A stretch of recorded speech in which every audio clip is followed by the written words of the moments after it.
Assalamualaikum warahmatullahi wabarakatuh. Perkenalkan, saya Aulia Rahmah dengan nomor BP 1810112188. Kali ini saya akan menerangkan mengenai sejarah bantuan hukum yang ada di Indonesia. Yang pertama, mengenai sejarah bantuan hukum pra-kemerdekaan. Bantuan hukum pada zaman penjajahan Belanda tidak memberlakukan hukum yang baru, akan tetapi Belanda menerapkan kebijaksanaan politik baru. Sejak permulaan, pihak company atau VOC berketetapan menghormati hukum lokal. Hal yang tidak mereka hormati adalah hubungan-hubungan ekonomi dan politik yang selamanya merupakan sumber pokok hukum lokal. Hubungan yang serupa juga terdapat di bidang peradilan dengan perbedaan penting bahwa tapal batas etnis diterobos ke satu arah. Ke pihak Belanda yang jenjang peradilannya terdiri atas Residen Tiegereh untuk tingkat pertama, Raad van Justitie untuk tingkat banding, dan Mahkamah Agung atau Hooggerechtshof. Negara Eropa mempunyai dua kitab undang-undang hukum acara. Satu untuk perkara perdata atau Burgerlijk Rechtsvordering dan untuk perkara pidana atau Strafvordering. Dan tahun 1950-an, kedua kitab undang-undang ini membuat ketentuan-ketentuan, termasuk jaminan hak-hak pribadi yang termaktub dalam kitab undang-undang di Belanda. Untuk orang Indonesia cukup disediakan dalam kitab undang-undang baik untuk perkara perdata dan pidana, yaitu Heeresgene Inlandsreglement atau HIR. Dalam masa pendudukan Jepang terhadap golongan Eropa dan Tionghoa diberlakukan Burgerlijk Wehrbuch atau BW dan Wetboek van Koophandel atau WVK, sedang untuk golongan Indonesia asli berlaku 21 hukum adat.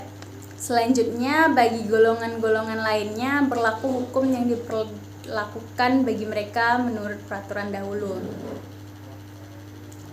Organisasi peradilan pada masa pemerintahan pendudukan Jepang tidak menunjukkan adanya suatu kesatuan.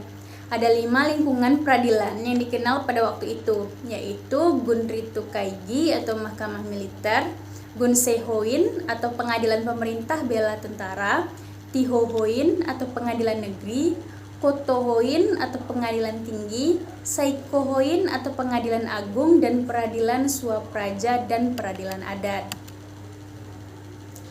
Di Indonesia, bantuan hukum sudah ada sejak tahun 1500 Masehi, bersamaan dengan datangnya bangsa Portugis, Spanyol, Inggris, dan Belanda ke Indonesia.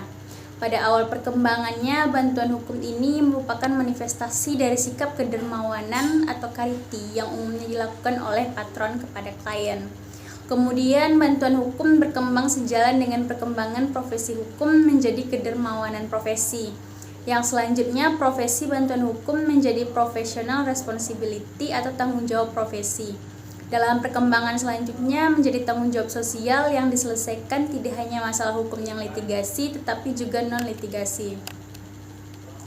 Selanjutnya adalah bantuan hukum pasca kemerdekaan. Sejak Indonesia merdeka, pemerintahan RI telah mengeluarkan berbagai macam peraturan perundang-undangan yang berkaitan dengan bantuan hukum di muka persidangan. Peraturan perundang-undangan tersebut adalah sebagai berikut. Yang pertama adalah Undang-Undang Nomor 1 Tahun 1946. Pada tahun 1946, pemerintah RI mengeluarkan Undang-Undang Nomor 1 Tahun 1946 tentang peraturan hukum pidana. Dalam undang-undang tersebut diatur di dalamnya tentang kedudukan advokat dan orang-orang yang memberikan bantuan hukum. Yang kedua, Undang-Undang Nomor 1 Tahun 1950 tentang Mahkamah Agung. Undang-undang ini mulai berlaku pada tanggal 9 Mei 1950, mengatur tentang susunan kekuasaan Mahkamah Agung yang mempunyai kedudukan tertinggi dan mengawasi jalannya peradilan.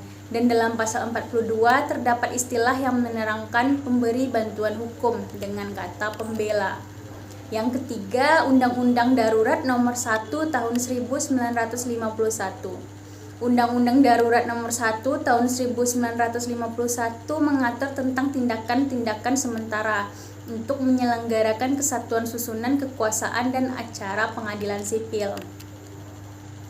Yang keempat, Herziene-Inlandsreglement atau HIR dalam hubungannya dengan tugas dan kewajiban advokat dan pemberi bantuan hukum di muka persidangan diatur dalam beberapa pasal HIR seperti pasal 83H ayat 6, pasal 120 RSV, pasal 250 ayat 5 HIR, pasal 254 ayat 1 HIR, pasal 123 HIR, Undang-Undang Nomor 19 Tahun 1946 tentang ketentuan pokok kekuasaan kehakiman yang pada intinya seseorang yang terkena masalah hukum berhak mendapatkan bantuan hukum dari seorang ahli hukum.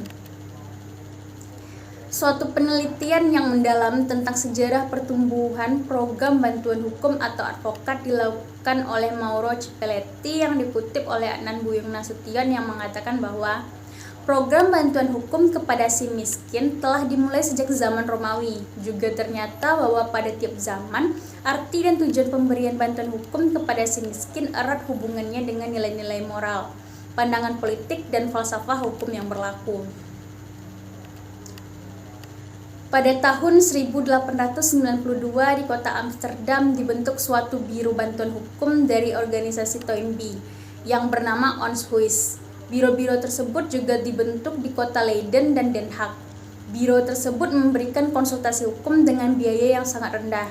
Pada tahun 1905, kota Keulen, Jerman didirikan biro konsultasi hukum yang pertama dengan nama Rechtskunststelle voor Minderbemittelden dengan mendapat subsidi dari kota Praja. Di Amerika Serikat juga dibentuk organisasi bantuan hukum swasta pada tahun 1876 yang bertujuan untuk melindungi kepentingan-kepentingan imigran Jerman yang bernama Deutsche Rechtshulpsverein. Pemberian advokat khususnya bagi rakyat kecil yang tidak mampu dan buta hukum tampaknya merupakan hal yang dapat dikatakan relatif baru di negara berkembang. Demikian juga di Indonesia. Bantuan hukum sebagai legal institution atau lembaga hukum semula tidak dikenal dalam sistem hukum tradisional dan baru dikenal di Indonesia sejak masuknya atau berlakukannya sistem hukum barat di Indonesia. Menurut Ali Yusuf Amir bahwa bantuan hukum merupakan pelayanan hukum yang bersifat cuma-cuma. Semua warga negara memiliki aksesibilitas yang sama dalam memperoleh pelayanan hukum, baik di dalam maupun di luar pengadilan. Kemudian Bambang Sunggono dan Aries Haryanto menjelaskan bahwa bantuan hukum sebagai kegiatan pelayanan hukum secara cuma-cuma kepada masyarakat miskin dan buta hukum dalam dekade terakhir ini tampak menunjukkan perkembangan yang amat pesat di Indonesia. Apalagi sejak Pelita Ketiga, pemerintah mencanangkan program bantuan hukum sebagai jalur untuk meratakan jalan menuju pemerataan keadilan di bidang hukum. Secara formal, bantuan hukum di Indonesia sudah ada sejak zaman penjajahan Belanda. Hal ini bermula pada tahun 1848 ketika di Belanda terjadi perubahan besar dalam sejarah hukumnya. Berdasarkan asas konkordansi, maka Firman Raja tanggal 16 Mei 1848 nomor 1 perundang-undangan di negeri Belanda tersebut juga diberlakukan untuk Indonesia. Waktu itu bernama Hindia Belanda. Antara lain tentang susunan kehakiman dan kebijaksanaan pengadilan atau Reglement of the Rechtelijke Organisatie en het Beleid der Justitie in Indonesia yang disingkat dengan nama ROSTB 1847 nomor 23 Jungto Stadblad 1848 nomor 57 dengan segala rubahan dan tambahannya. Demikianlah mengenai sejarah perkembangan bantuan hukum yang ada di Indonesia pada saat pra-kemerdekaan dan pasca kemerdekaan. Sekian yang dapat saya sampaikan. Terima kasih dan assalamualaikum warahmatullahi wabarakatuh.